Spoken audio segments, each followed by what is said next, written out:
Hello மக்களே, welcome to our channel. இது செவ்வாய்க்கிழமை மத்தியானம் எடுத்த வீடியோ. இன்றைக்கி வெத்தலை தீபம் போடுறதுக்கு தான் ரெடி பண்ணிக்கிட்டு இருக்கேன். ஃபஸ்ட்டு வெத்தலை தீபம் போட்டு ஒரு 5 வாரம் வந்துட்டு இருக்கப்போ பக்கத்தில் ஒரு மாமா வந்து இறந்து போயிட்டாங்க. அதனால் அதை விட்டாச்சு.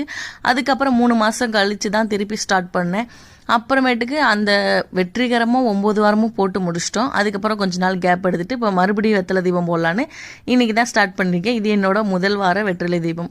அதுக்கு ஃபஸ்ட்டு சாமி படத்துக்கு கீழேலாம் க்ளீன் பண்ணிவிட்டு அந்த சரவண பவன் ஸ்டார் போட்டுட்டு அப்புறம் பக்கத்தில் உள்ள விளக்கு நல்ல விளக்கெல்லாம் க்ளீன் பண்ணிவிட்டு பூ சாமிக்கெல்லாம் போட்டுட்டு 6 வெத்தலை எடுத்து வச்சுட்டு பூ வச்சுட்டு நடுவில் வந்து நெய் விளக்கு வச்சாச்சு. அப்புறம் உடனே எல்லா விளக்கையும் ஏற்றிட்டு சாமி கும்பிட்டாச்சு.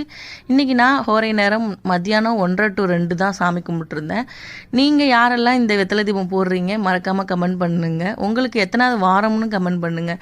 சாமி கும்பிட்டு முடித்த உடனே சாப்பிட்றதா ரெடி பண்ணியிருந்தேன். விரதம் இருந்தோம், காலையிலேருந்து சாப்பிடாம மத்தியானம் சாமி கும்பிட்டு சாப்பிட்லான்னு. அதுக்கு வந்து சுட சுட சாதம் பண்ணியிருந்தேன். அப்புறம் வந்து சாம்பார் வச்சுருந்தேன். கூடவே வந்து அப்பளம் பொரிச்சிருந்தேன், பாயசம் வச்சுருந்தோம். அப்புறம் புடலங்காய் வந்து பொரியல் பண்ணியிருந்தோம். இதுதான் இன்றைக்கி எங்கள் வீட்டில் சாப்பாடு. உங்கள் வீட்டில் என்ன சாப்பாடுன்னு மறக்காமல் கமெண்ட் பண்ணிடுங்க. நம்ம சேனலை பிடிச்சிருந்தா சப்ஸ்கிரைப் பண்ணி லைக் பண்ணி ஷேர் பண்ணிக்கோங்க. தேங்க்யூ ஃபார் வாட்சிங்.